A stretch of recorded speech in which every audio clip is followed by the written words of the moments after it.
Hello students.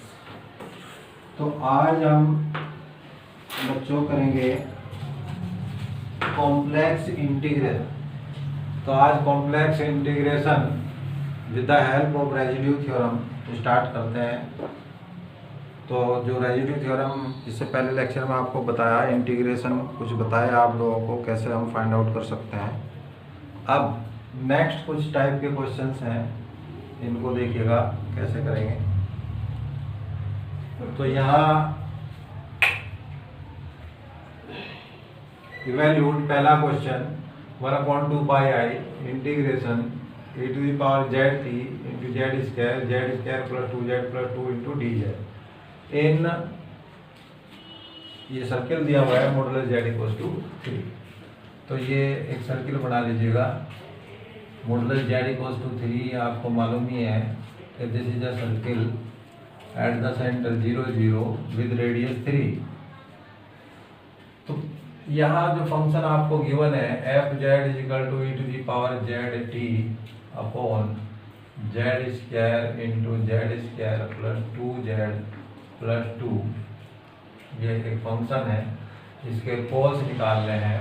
Poles जो है हमारे पास वो है z square into Z square plus 2z plus 2 equal to 0, from where z is equal to 0 and 0, and second z square plus 2z plus 2 equals to 0। इसके factor तो होंगे नहीं, तो यहाँ z equal to minus B, तो minus 2 plus minus square root B square 4 minus 4ac 1 into 2 upon 2 into 1। तो minus 2 plus minus 4 common आ जाएगा और ये 8 हो गया, माइनस 4 हो गया। माइनस 4 का अंडर रूट में हो जाएगा 2i अपॉन 2। तो minus 1 plus minus i 2 common लेकर कैंसिल हो गया। तो दो पोल यहाँ पर निकल गए, z is equal to minus 1 plus i and minus 1 minus i, these are the two poles. अब चेक ये करना है कि इनमें से कौन कौन से पोल जो है वो इसके सर्किल के अंदर लाई करते हैं। तो देखिए, एक तो z इक्वल टू 0 तो यहाँ लाई करता ही है। दूसरा है z equal to minus 1 plus i, minus one this side and plus i this side, तो ये भी लाई कर गया क्योंकि रेडियस 3 है तो ये तो माइनस 1 पर ही आया, इधर भी 1 आया। तो ऐसे ही दूसरा साइड हो गया माइनस 1 माइनस i, ये हो गया माइनस 1 प्लस i इधर और माइनस 1 माइनस i इधर, ये दोनों यहाँ पर लाई कर रहे। तो तीनों पोल यहाँ लाई कर रहे हैं। जब तीनों पोल लाई करते हैं तो इन पर आप रेजिड्यू कैसे फाइंड आउट करेंगे, तो देखिएगा। सबसे पहले है z इक्वल्स टू 0 पर, तो रेजिड्यू एट, क्योंकि इंटीग्रेशन की वैल्यू आपको पता ही है, by the residue theorem the integration will be equal to 2 pi i into sum of the residue, ये होता है फॉर्मूला। तो हमें इस इंटीग्रेशन की वैल्यू फाइंड आउट करनी है, तो उसके लिए आपको रेजिड्यू चाहिए हर एक पोल पर। तो रेजिड्यू आप निकालते हैं सबसे पहले z इक्वल टू 0 पर, रेजिड्यू ऑफ f0 इसको लिखेंगे फंक्शन जो दिया हुआ है, and limit z tends to 0। यहाँ पर z इक्वल टू 0 जो है वो क्या है, at z equal to 0। z equal to 0 क्या है, एक पोल है सेकंड ऑर्डर का, तो सेकंड ऑर्डर का पोल है तो 1 बाई फैक्टोरियल 2 माइनस 1, तो ये 1 बाई फैक्टोरियल 1 ही हो जाएगा, d by d z into Z square e to the power Z t upon z square into Z square plus 2z plus 2, ये कैंसिल हुआ। तो अब इसको डिफरेंशिएट कर लीजिएगा, z square plus 2z plus 2 as it is, differentiation of e to the power Z t, e to the power Z T into t minus e to the power Z t as it is, differentiation of denominator 2z plus 2 and divided by z square plus 2z plus 2 whole square. Okay,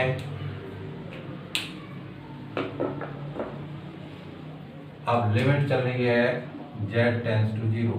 अब ये 0 value यहाँ पर put कर लीजिए, अब आप इसमें बस चलिएगा। तो ये जीरो हो जाएगा, 2 बचता है, e टू दी पावर 0 तो 1 इंटू टी बचता है minus e to the power 0 1 जैसे 0 तो माइनस का 2 अपॉन 2 का स्क्वायर हो गया 4, 2 कॉमन लेके कैंसिल कर सकते हैं, t माइनस 1 बाई 2। क्लियर हो गया? तो ये 0 2 का स्क्वायर हो जाएगा 4 हो जाएगा, इसलिए 2 कॉमन लेके कैंसिल हो जाएगा, तो 0 पर आ गए। तो ये वैल्यू आप फाइंड आउट कर ही चुके हैं, तो दैट मीन्स अब आप इसको यहाँ पर रख लीजिए डायरेक्टली, ये लो भाई, residue of f0 is equal to कितना आया था, t माइनस 1 अपॉन 2। अब दूसरा है, इस फैक्टर पर हम फाइंड आउट करते हैं। तो ये दोनों फैक्टर हैं किसके, इस इक्वेशन के, ये जो Z square minus 2z sorry plus 2z plus 2 है, इसको आप लिख सकते हैं Z plus 1 minus i into Z plus 1 और प्लस आई, ये इसके दो फैक्टर। तो residue of f minus 1 plus i, जैसे limit z tends to minus 1 plus i, तो इसी फैक्टर से मल्टीप्लाई कर लिया जाए, z प्लस 1 माइनस आई से मल्टीप्लाई इनटू फंक्शन जो भी आपके पास है e to the power z t upon z square, और इसको दोनों फैक्टर की फॉर्म में लिखेंगे, z plus 1 minus i and z plus 1 plus i. ये फैक्टर यहाँ कैंसिल हो जाता है, और अब आप z की वैल्यू रख सकते हैं, e to the power z की जगह 1 minus 1 plus iota into T upon z की वैल्यू रखेंगे minus 1 plus iota whole square, और यहाँ जब आप रखेंगे minus 1 plus i and plus 1 plus i, तो e to the power minus 1 plus iota into T upon ये है होल स्क्वायर, यहाँ पर देखिएगा तो ये 1 प्लस आई स्क्वायर और माइनस 2i इंटू ये 1 मेरे ख्याल से कैंसिल हो गया, और दिस इज 2i। ओके, चलते रहें, e to the power minus t into e to the power t i, इसको ऐसे लिखेंगे आप, अपॉन आई स्क्वायर माइनस 1 तो ये कैंसिल, तो minus 2i into 2i 4i square minus में आई स्क्वायर की वैल्यू माइनस 1 तो ये 4 हो गया, तो e to the power minus t into e to the power t i by, तो ये वैल्यू इसलिए आपको मिल गई। चलिए ये वैल्यू यहाँ रख लीजिए, तो यहाँ रख लेंगे दूसरी वैल्यू, लो भाई ये वैल्यू आप कैलकुलेट कर चुके, तो this is equal to e to the power minus t into e to the power t i upon 4। Similarly बस एक फैक्टर की जैसे वैल्यू बताई वैसे ही दूसरे फैक्टर की वैल्यू आएगी, तो यहाँ पर सिमिलरली आप निकाल लेना, कोई प्रॉब्लम आए तो मेरे से पूछ लेना। फिर residue of f minus 1 minus i equal to e to the power minus t, अब चेंज किया y की जगह माइनस आई हो गया बस, तो e to the power minus iota t upon 4, तो ये चेंज आएगा बस यहाँ पर, और कोई चेंज नहीं आएगा। तो ये है भाई, चलिए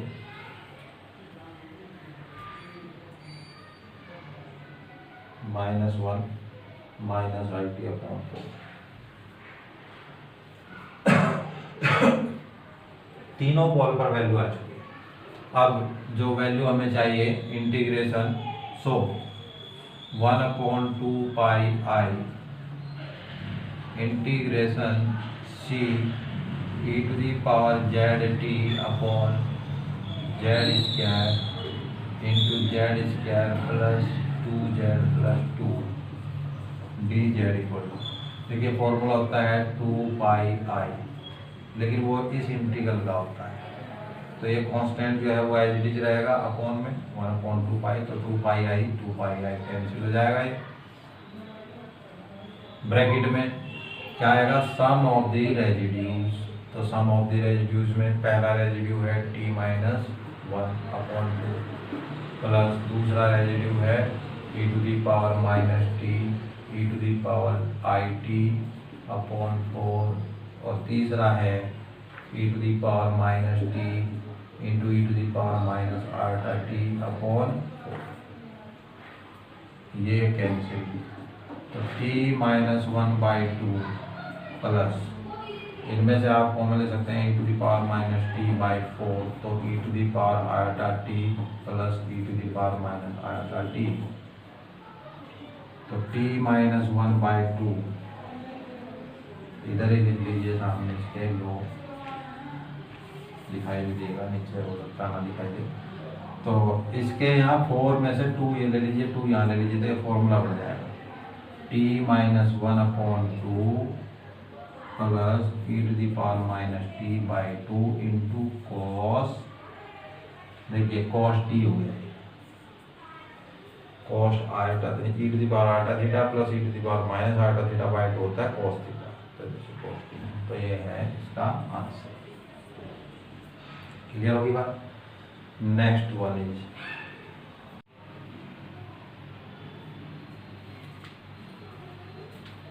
तो अब सेकंड क्वेश्चन देखिएगा, 1/sin हाइपरबोलिक z dz का इंटीग्रेशन, क्लोज इंटीग्रेशन है under the circle C, where C is the circle modulus z is equal to 4। तो ये 0 सेंटर पर 4 रेडियस का एक सर्कल ले लिया आपने, जिसकी रेडियस क्या है 4 है, और ये सेंटर 0 है। तो यहाँ पर जो फंक्शन है here f z is equal to 1/sin hyperbolic z, तो सिंगुलैरिटी ऑफ द फंक्शन क्या होगी, पोल्स जो निकालते हैं हम, poles for the given function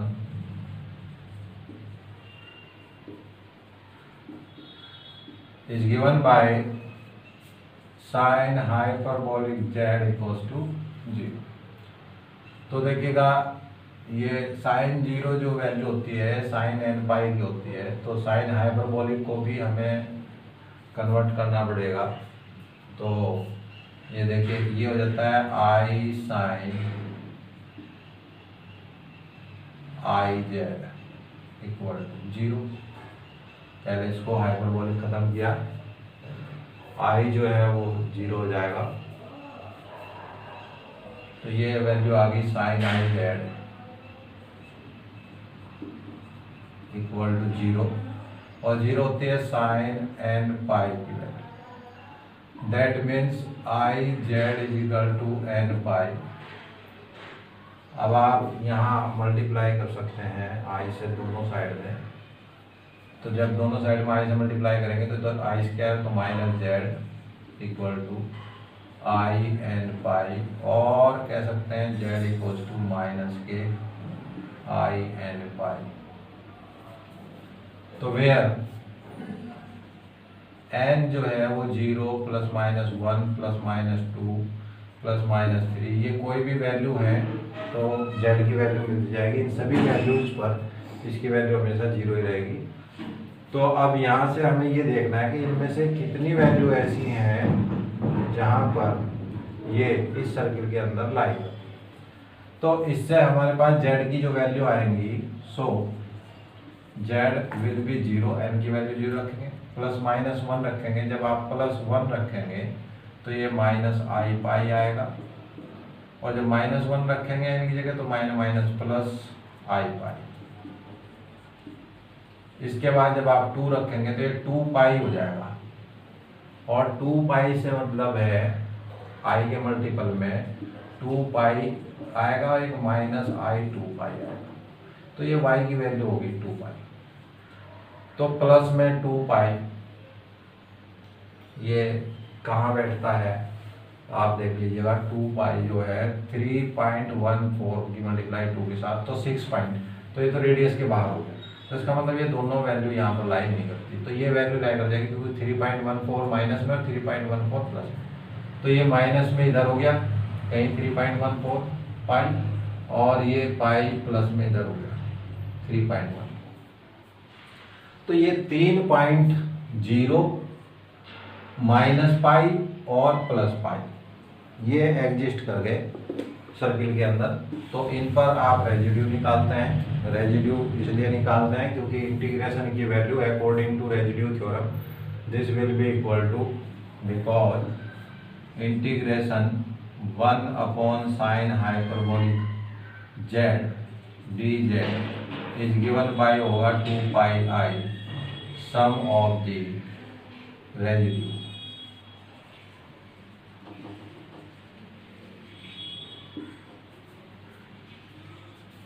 at the poles inside the circuit. ठीक है, तो ये फॉर्मूला होता है, इसको हमने फर्स्ट रख दिया। तो अब आप सभी पोल्स पर आप रेजिड्यू निकाल लीजिए और उनका सम का सम कर लीजिए। तो सबसे पहले है first number at z equal to 0, z equal to 0 पर फाइंड करते हैं। जेड इक्वल टू 0 पर अब इसका रेजिड्यू फाइंड करने के लिए residue at z equal to 0 equal to, हम इसको कैसे ज्ञात करेंगे, एक फॉर्मूला हम बार बार बता रहे हैं आपको कि ये phi z upon d by d z psi z, ये रेजिड्यू होता है जिस पॉइंट पर भी आप लेना चाहें। तो जेड इक्वल टू ए पर, ये फॉर्मूला है रेजिड्यू फाइंड करने का। जब कोई स्पेशल फंक्शन आ जाए, अलजेब्रिक फंक्शन नहीं है, तो इस वाले फॉर्मूले से हम इसको फाइंड कर सकते हैं। कंडीशन वही है कि इस पॉइंट पर ये वैल्यू 0 नहीं होनी चाहिए और इस पॉइंट पर साई जेड की वैल्यू 0 हो जानी चाहिए। तो वही है, पहला पॉइंट हम जेड इक्वल टू 0 ले रहे हैं, जेड इक्वल टू 0 पर ये तो 1 ही है, तो फंक्शन एज इट इज रहेगा 1 बाई, और दूसरा जो है जेड इक्वल टू 0 रखेंगे तो ये वैल्यू 0 हो जाएगी, तो कंडीशन वेरीफाई हो गई। तो डी बाई डी जेड करेंगे इस फंक्शन का, साइन हाइपरबोलिक जेड का डिफरेंशियल करेंगे, तो ये वैल्यू आएगी 1 और एट जेड इक्वल टू 0, तो 1 upon d by d z sine hyperbolic, तो ये कोस हाइपरबोलिक जेड हो जाएगा। तो उसको कोस आई जेड लिख सकते हैं, और जेड की वैल्यू आप 0 रख लेंगे तो वैल्यू 1 हो जाएगी। तो ये वैल्यू अल्टीमेटली क्या आ गई 1। Second point, at z is equal to minus i pi, तो अब इस पर वैल्यू फाइंड करते हैं, रेजिड्यू फाइंड करते हैं। तो करिए फाइंड इस पर residue at the z equal to minus i pi पर रेजिड्यू जो होगा, देखिए बिल्कुल सेम ऐसे ही residue at z is equal to minus i pi equal to 1 by d upon d z sine hyperbolic z at the point z is equal to minus i pi, तो that is value 1 upon cos hyperbolic z z is equal to minus i pi, या हम कह सकते हैं कि 1 upon cos i z, cos hyperbolic z होता है cos i z, तो z is equal to minus i pi, z की वैल्यू रख दीजिए कॉस, देखिए i minus i, i square minus का आई स्क्वायर तो प्लस हो जाएगा, तो कॉस पाई, तो ये वैल्यू होगी -1। ओके, चलिए आगे।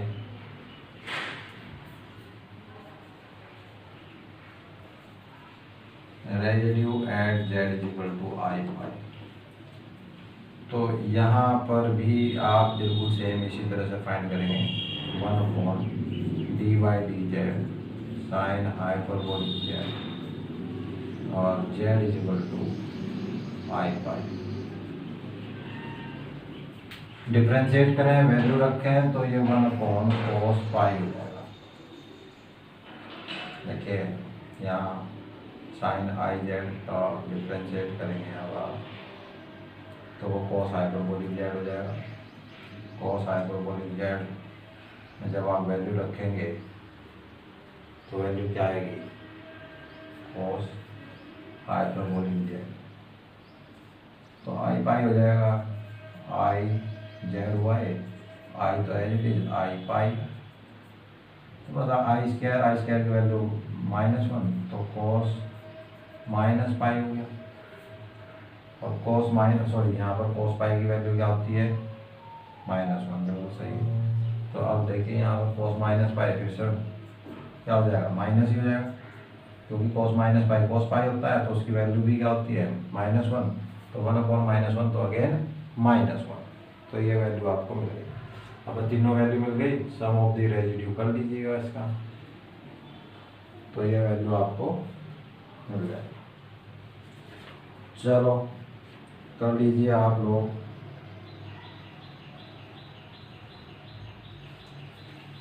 डस्टर ये है इधर, चलिए स्टार्ट करते हैं। यहाँ से रब कर लिया जाए इसको। तो देखिएगा फ्रॉम फर्स्ट, तो from first integration 1/sin hyperbolic z b z equal to हमें बताया था अभी अभी formula 2πi sum of the residue. अब सभी रेजिड्यूज का सम कर लीजिए। पहला रेजिड्यू 1 है, -1 तो 1 -1 तीनों को ऐड कर लिया, तो ये तो कैंसिल, तो माइनस के 2πi इसका आंसर आ गया। ठीक है, नेक्स्ट क्वेश्चन देखिएगा। नेक्स्ट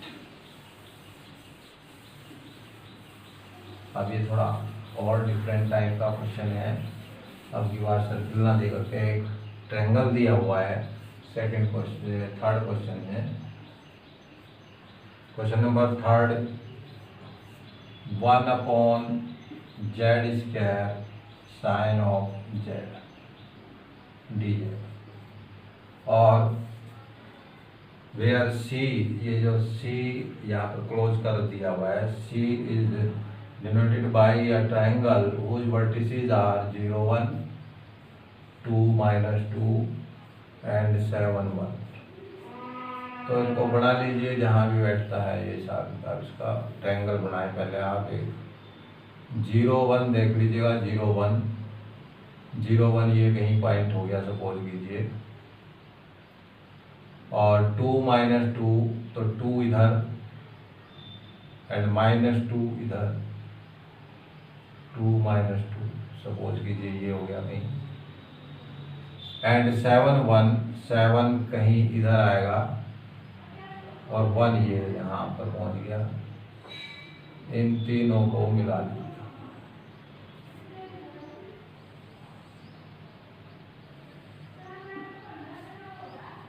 ठीक है जी, तो ये है वो triangle.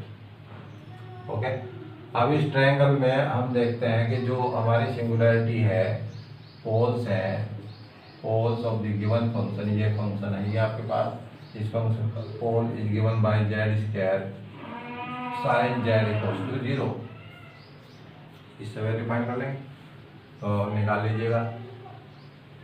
There is z² equals to 0 and sine z equals to 0, तो ये तो z 0, 0 और यहाँ से sine z equal to sine n pi, so z is equal to n pi, where n is equal to plus minus 0 से start होगा, 0 +- 1 +- 2 और +- 3 and so on.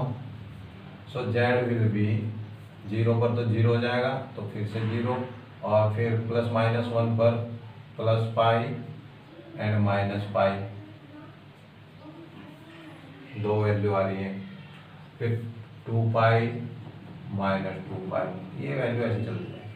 अब इनमें से देखना है कि कौन सी वैल्यू, देखिए z इक्वल टू 0 ये बाहर हो गई यहाँ पर, z इक्वल टू पाई देखिएगा, पाई का मतलब 3.14 समथिंग, ये 7,1 है, ये 2 -2 है और दिस इज 0,1। अब ये देखना है हमें कि पाई प्लस पाई जो है, -पाई इधर बैक में आएगा तो वो भी नहीं होगी, 2π कितना होगा, ये हो जाएगा लगभग 3.14 6.5 के आसपास हो जाएगा, तो ये भी बाहर हो जाएगा, तो आगे के भी सारे पॉइंट खत्म, तो बचता है सिर्फ एक पॉइंट पाई। तो पाई 3.14, तो जाहिर सी बात है 3.14 यहाँ कहीं बीच में इसके लाई कर जाएगा। ठीक है, आप निकाल के देखना है लाइन की इक्वेशन, और जिसमें वैल्यू रख के देख लेना कि वैल्यू जो है वो जो इक्वल वैल्यू है उसकी उससे बड़ी आ रही है, छोटी अगर उससे स्मॉल है तो अंदर है और ग्रेटर देन है तो उसके बाहर है, जैसे मैंने एक बार सर्किल में करके बताया। तो फिलहाल अल्टीमेटली बात ये है कि z equal to pi only z equal to pi lies in a triangle. तो इस पर आप रेजिड्यू निकाल लीजिएगा। तो residue at z equals to pi, तो रेजिड्यू ऑफ एफ पाई ऐसे भी लिख सकते हैं, या residue at z equal to pi भी लिख सकते हैं। इज गिवन बाय, देखिएगा बिल्कुल सेम वैसे ही फंक्शन, देखिए ये नॉट इक्वल टू 0 है फाई जेड, और साई जेड जो है z इक्वल टू पाई पर 0 है। तो हम इसका फॉर्मूला 1 अपॉन यानी psi z phi z as it is and d by d z of z square sine of z at z equals to pi, ये सीधा सीधा फॉर्मूला है। तो 1 अपॉन इसका differentiation z square as it is, sine z का differentiation करोगे तो cos Z हो जाएगा, और प्लस जेड स्क्वायर का 2z sine z as it is at z equals to pi. अब ये वैल्यू यहाँ पुट करें आप 1 by pi square, cos pi की वैल्यू हो जाती है -1 तो माइनस पाई स्क्वायर, और साइन पाई हो जाता है 0 तो ये 0 हो जाएगा प्लस में, तो equal to -1 upon pi square is the residue only. So the given integration becomes 1 upon z square sine of z d z is equal to क्या हो जाएगा बच्चों, 2 pi i sum of the residues, और बस एक ही residue है -1 upon pi square. ये एक पाई से एक पाई आप कैंसिल कर सकते हैं, माइनस के 2 i upon pi is the answer. Okay, चलिए चलते रहे आगे की ओर, आगे चलते हैं। ये ट्रायंगल वाला हो गया।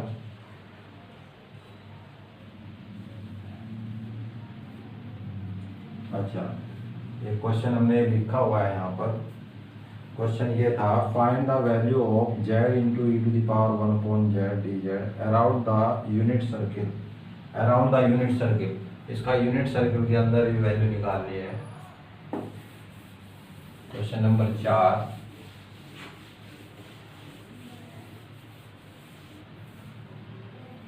नंबर 4 है भाई, देखिएगा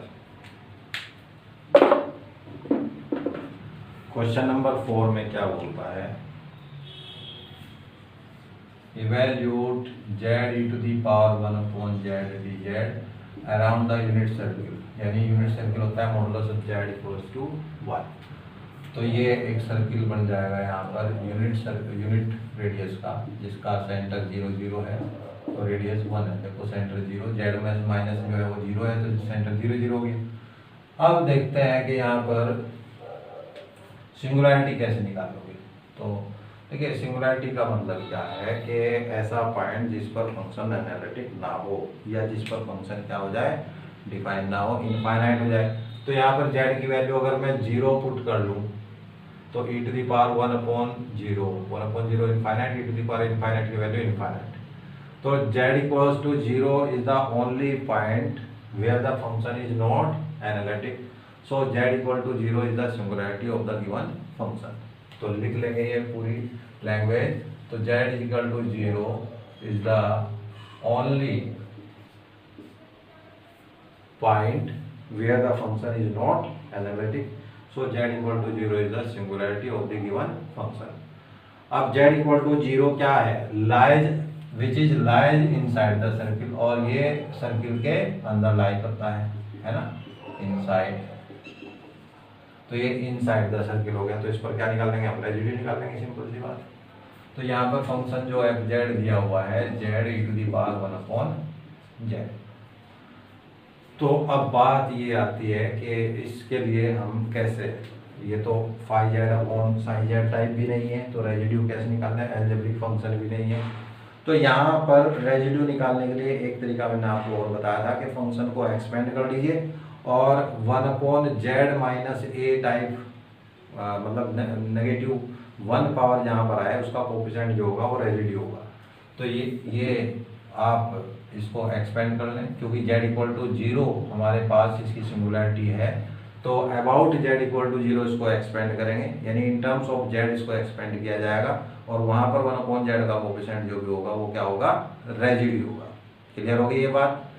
तो देखिएगा z e to the power 1/z का 1 plus 1 by factorial 1 into 1 by z plus 1 by factorial 2 into 1 by z का square, x square by factorial 2 होता है, ऐसे 1 बाई फैक्टोरियल 3 1 बाई जेड का क्यूब एंड सो ऑन। तो ये है भाई जेड से आप इसको मल्टीप्लाई कर लीजिए, जेड प्लस 1 बाई फैक्टोरियल 1 तो 1 ही रहेगा, प्लस 1 बाई फैक्टोरियल 2 तो ये जेड एक कैंसिल हो गया तो 1 by z plus 1 by factorial 3 and this is 1 by z square and so on. So the coefficient of 1 upon z equal to कितना है, 1 by factorial 2 that is 1 by 2। तो ये इसका रेजिड्यू हो गया, 1 upon z का कोफिशिएंट जो भी होगा वो रेजिड्यू होगा। तो जिस पॉइंट के अराउंड आपको दिया हुआ है उसी पॉइंट के अराउंड आप फंक्शन को क्या कर लेते हैं, एक्सपेंड कर लेते हैं। बाई चांस यहाँ पर 1 z इक्वल टू 1 अगर सिंगुलैरिटी होती तो z इक्वल टू 1 के अराउंड इसको आप एक्सपेंड करते, यानी z माइनस 1 की टर्म्स में आप इसको एक्सपेंड करते। वो कैसे करते कि एफ जेड जो था उसको आप z माइनस 1 प्लस 1 में कन्वर्ट कर लेते हैं, और फिर ये इक्वेशन बनती क्या कि f1 plus z minus 1 f dash 1 plus z minus 1 का square by factorial 2 f double dash 1। इस तरह से ये वैल्यू मिलती फंक्शन की, और यहाँ f1 f dash 1 f double dash 1 की वैल्यू बाय टेलर सीरीज आप पुट कर लेंगे, ठीक है ना। तो उसके बाद इसका सोल्यूशन निकाल दें। तो जिस पॉइंट के अराउंड एक्सपेंड करना हो उसी की टर्म्स में एक्सपेंशन होता है। चलिए, तो यहाँ पर ओनली रेजिड्यू जो आ रहा है इस पर इनसाइड जो हुआ है वो 0, z equal to 0 is the only singularity, और z इक्वल टू 0 पर इसका जो रेजिड्यू आया 1/2। So the given integration become 1 by z d, z equal to 2 pi i sum of the residue, तो वो 1/2 ही है, तो ओनली पाई आई आंसर। तो ये इसका रिजल्ट हो गया। तो कुछ फंक्शन ऐसे भी होते हैं जिनको एक्सपेंड कर दिया जाता है डायरेक्टली, और 1/z का एक्सपेंशन निकाल दिया जाता है। जैसे कि यहाँ एक क्वेश्चन और है बुक में, ऐसा ही और भी होंगे काफ़ी, एक्सरसाइज में देख लेना। बाकी मैं एक क्वेश्चन आपको और बताता हूँ। यहाँ पर क्वेश्चन नंबर 5 देखिएगा। नेक्स्ट क्वेश्चन मैं पढ़ता हूँ, क्वेश्चन क्या है। हाँ, क्वेश्चन ये है कि obtain Laurent expansion for the function f z. यहाँ दो क्वेश्चन उसने मिक्स किए हुए हैं इसके अंदर। 1/z square sine hyperbolic z at the isolated singularity, at the isolated singularity, ठीक है ना। आइसोलेटेड सिंगुलैरिटी, ये डबल एस बन गया भाई यहाँ पर। चलिए, isolated singularity and hence evaluate, और उसके बाद कहा है कि evaluate 1/z square sine hyperbolic z d z. इसकी वैल्यू भी फाइंड करो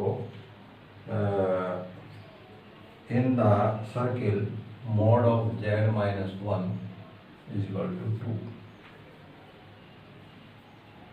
तो सबसे पहले तो आपको यहाँ सिंगुलैरिटी निकालनी होगी, और सिंगुलैरिटी चेक करने के बाद देखते हैं किसके अराउंड आपको चाहिए। तो सिंगुलैरिटी निकालिएगा। तो सिंगुलैरिटी में निकालना मैंने आपको बताया हुआ है, इससे पहले अभी एक क्वेश्चन किया था। डिनोमिनेटर आप क्या करते हैं, 0 ले लेते हैं। तो सभी क्वेश्चन में ऐसे ही करते हैं।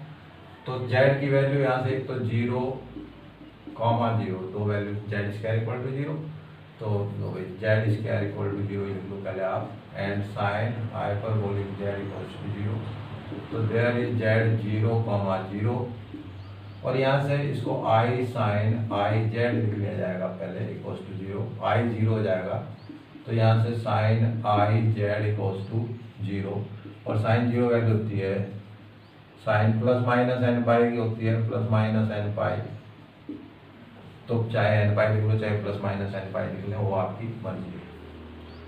तो सीधे सीधे z i z is equal to plus minus n pi, वहाँ हमने प्लस में ले लिया था तो उसे चाहे प्लस माइनस में भी ले सकते हैं।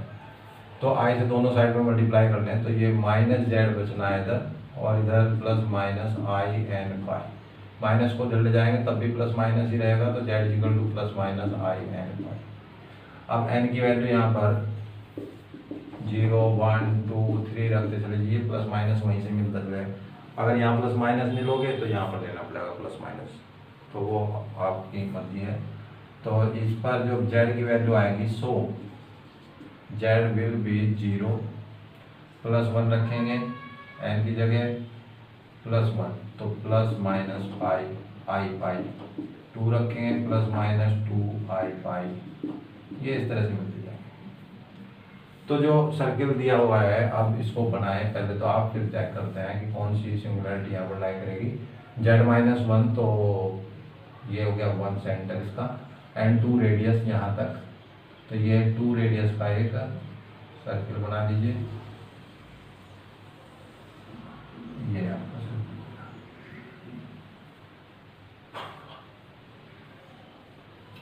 क्योंकि 1 तो ये हो ही गया और 1 इधर आएगा 1 इधर जाएगा।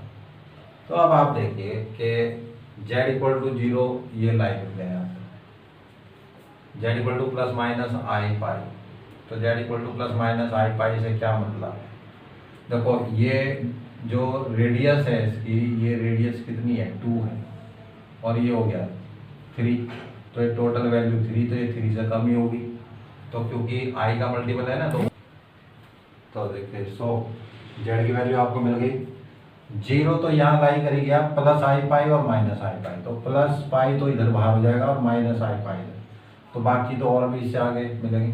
तो only z equal to 0 lies inside the given circle, तो z इक्वल टू 0 के अबाउट हमें इसको जो है इस पर रेजिड्यू निकालना है। तो अब देखिए 2 क्वेश्चन है यहाँ पर, उसने कहा है कि आइसोलेटेड सिंगुलरिटी पर आपने क्या करना है उसको एक्सपेंड करना है बाय लोरेंट सीरीज, तो किसके अराउंड करना पड़ेगा z equal to 0 is the only singularity यानी आइसोलेटेड सिंगुलरिटी। क्यों है आइसोलेटेड, क्योंकि इसके नाइबरहुड में कहीं भी कोई और सिंगुलरिटी नहीं मिल रही, इसलिए ये आइसोलेटेड सिंगुलरिटी। तो z इक्वल टू 0 पर इसको एक्सपेंड कर लीजिए। So f z equal to 1 by z square sine hyperbolic z, sine hyperbolic z जो है इसको आप लिख सकते हैं सीधे सीधे एक्सपेंड कर लो z इक्वल टू 0 के अबाउट, यानी z की टर्म्स में एक्सपेंशन करना है। तो ये होता है e to the power z minus e to the power minus z upon 2, तो 2 आप यहाँ ले सकते हैं, तो 2 बाई जेड स्क्वायर, इसका एक्सपेंशन आपको मालूम ही है e to the power z minus e to the power minus z, तो ये 1 plus z by factorial 1 z by factorial 1 plus z square by factorial 2 plus z cube by factorial 3 plus z to the power 4 by factorial 4 and so on, and minus दूसरा है 1 minus z upon factorial 1 plus z square by factorial 2 minus z cube by factorial 3 plus z की power 4 by factorial 4 and so on. क्योंकि e की power minus Z है तो alternate sign आएंगे, e की power plus Z है तो एक जैसे साइन आएंगे प्लस प्लस, तो 2 बाई जेड स्क्वायर, देखिए 1 से 1 कैंसिल माइनस, और ये प्लस दोनों प्लस में है तो 2z upon factorial 1, Z square फिर से कैंसिल हो जाएगा क्योंकि ये प्लस में है और ये माइनस हो जाएगा कैंसिल, और ये माइनस माइनस प्लस और प्लस, तो प्लस के 2z क्यूब अपॉन फैक्टोरियल, तो ये ऐसे ऐड होते चले जाएंगे ओड पावर्स।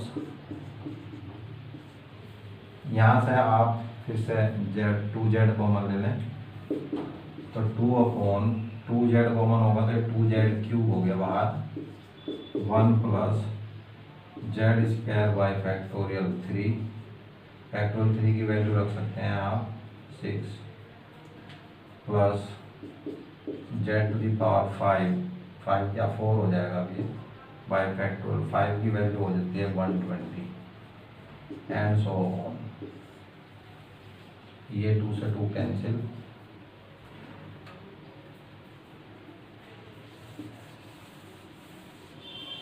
सिंगुलरिटी तो आप लोगों ने निकाल लिए हैं, आप देखिएगा एक्सपेंड करेंगे इसको। अब थोड़ा सा हिंट मैं दे देता हूँ आपको, क्योंकि आगे आप कर सकते हैं बड़े आराम से। ये एक्स टर्म हो जाएगी एक तरह से 1 plus z square by 6 plus z की power 4 by 120 and so on to the power -1। अब इसको बाइनोमियल से एक्सपेंड करना है, 1 बाई जेड क्यूब 1 माइनस हो जाएगा z square by 6 plus z to the power 4 by 120 and तो ये प्लस में ये माइनस में तो अल्टरनेट साइन आएंगे। अब plus z square by 6 plus z to the power 4 by 120 का स्क्वायर, ऐसे ही चलता जाएगा, फिर क्यूब आएगा, इस तरह से चलते जाएगा। तो ये है expansion 1 minus z square by 6 minus z to the power 4 by 120। अब ये इसका जब स्क्वायर करोगे तो ये प्लस की जेड की पावर 4 बाई 36 और plus z to the power 8 by 120 का स्क्वायर हो जाएगा, और इन दोनों की मल्टीपल का double 2 z to the power 6 by 6 into 120। इस तरह से एक्सपेंशन बढ़ते चले जाएंगे। तो हमें एक जैसी पावर एक साथ करनी है, 1 by Z cube 1 minus z square by 6, ये दोनों एक साथ ऐड हो जाएंगे। तो ये वैल्यू आएगी 1 by 36 minus 1 by 20 120 into z to the power 4 and so on, आगे जो भी है।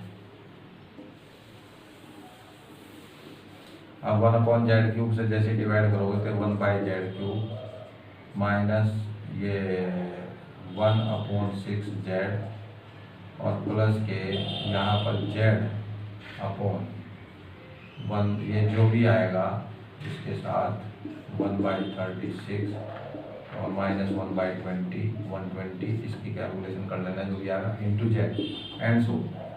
हमें फालतू कुछ नहीं चाहिए, हमें क्या चाहिए 1 अपॉन जेड का कोफिशिएंट चाहिए रेजिड्यू के लिए। तो residue at z equals to 0 is given by the coefficient of 1 upon z, this is 1 by 6। तो ये है भाई, वो एक ही सिंगुलर पॉइंट है।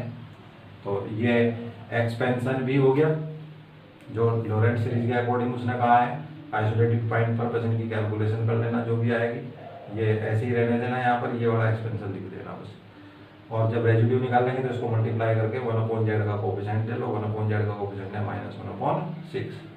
सो द गिवन इंटीग्रेशन, जो इंटीग्रल दिया है 1 upon z square sine hyperbolic z d z equal to 2 pi i sum of the residue, और सम क्या है -1 बाई 6 है ओनली, तो माइनस के पाई आई बाई 3, इसका रिजल्ट हो गया। तो इस तरीके से बच्चों आप ये चैप्टर हमारा फिनिश हो जाता है, आप इसे कर लेना, ठीक है। अब आगे चलते हैं, आगे क्या चलना बस